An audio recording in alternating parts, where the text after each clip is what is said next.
कूर्पर मर्म एक अत्यंत महत्वपूर्ण मर्म स्थान है और इसको आप यदि देखें कि कूर्पर संधि, जैसे अभी हम लोगों ने मणिबंध संधि बताई थी, ऐसे ही कूर्पर भी एक संधि स्थल है और इसी को मर्म स्थान कहा गया है।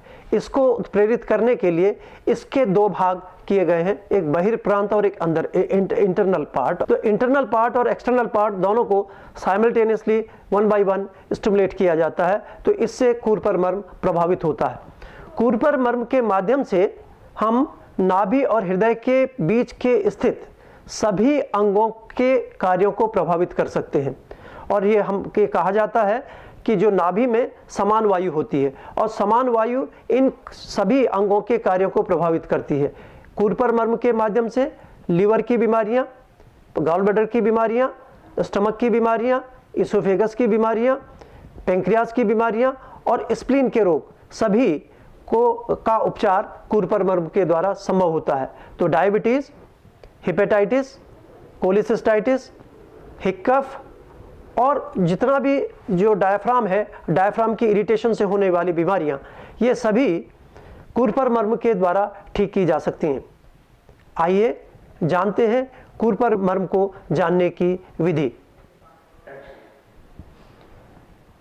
कूर्पर मर्म के आइडेंटिफिकेशन के लिए कूर्पर मर्म कूर्पर संधि से संबंधित है और उसको आइडेंटिफिकेशन करने के लिए यदि हाथ को हम मोड़ लेते हैं तो इसके नीचे आप एक बोनी प्रोमिनेंस देखते हैं जिसको अल्नर नोच कहा जाता है। अल्नर नोच पे यदि हम अंगूठे को ऐसे रखेंगे और ये जो हमारी इंडेक्स फिंगर है उसको इस क्रेसेस पे रखेंगे तो बीच की उंगली जिस स्थान पे आती है वो आउटर पार्ट ऑफ द कूर्पर मर्म कहते हैं, क्योंकि कूर्पर मर्म के दो बिंदु होते हैं जो कि अति संवेदनशील होते हैं, जिसमें कि दबाने से बहुत पेन होता है।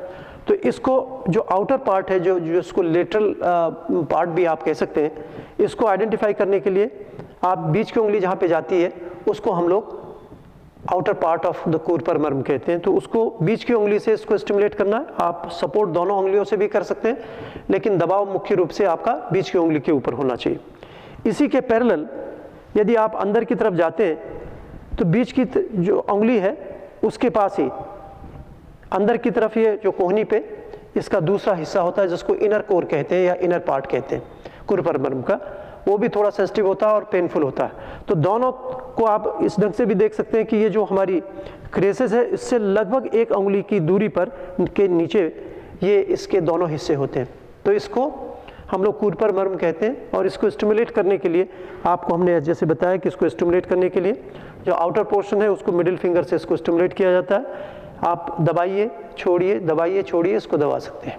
इसके इनर कोर को प्रेशर करने के लिए तो चारों उंगलियां आप नीचे रख लीजिए, अंगूठे को उस पार्ट पे रखिए जो आपने आइडेंटिफाई किया है जो पोर्शन, और अंगूठे की सहायता से आप इसको दबाएंगे छोड़ेंगे, दबाएंगे छोड़ेंगे। इस ढंग से ये इसका पूरा स्टिमुलेशन आपका कूर्पर संधि का हो जाता है।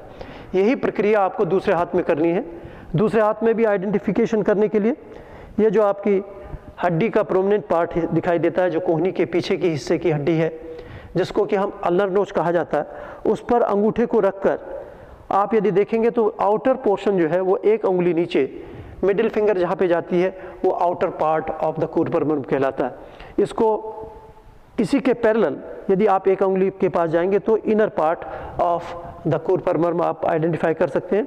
इसको स्टिमुलेट करने के लिए चारों उंगलियों को नीचे लगाइए, अंगूठे को साइड बाय साइड रखकर इसको इस ढंग से स्टिमुलेट करते हैं, दबाते हैं छोड़ते हैं, दबाते हैं छोड़ते हैं। अंदर के पॉइंट को स्टिमुलेट करने के लिए उसी ढंग से जैसे आइडेंटिफिकेशन की जो टेक्निक थी उसी ढंग से उंगलियों को रखकर बीच की उंगली से बाहर के हिस्से को दबाते हैं, तो इससे ये स्टिमुलेशन ऑफ कूर्पर मर्म प्रॉपरली किया जा सकता है।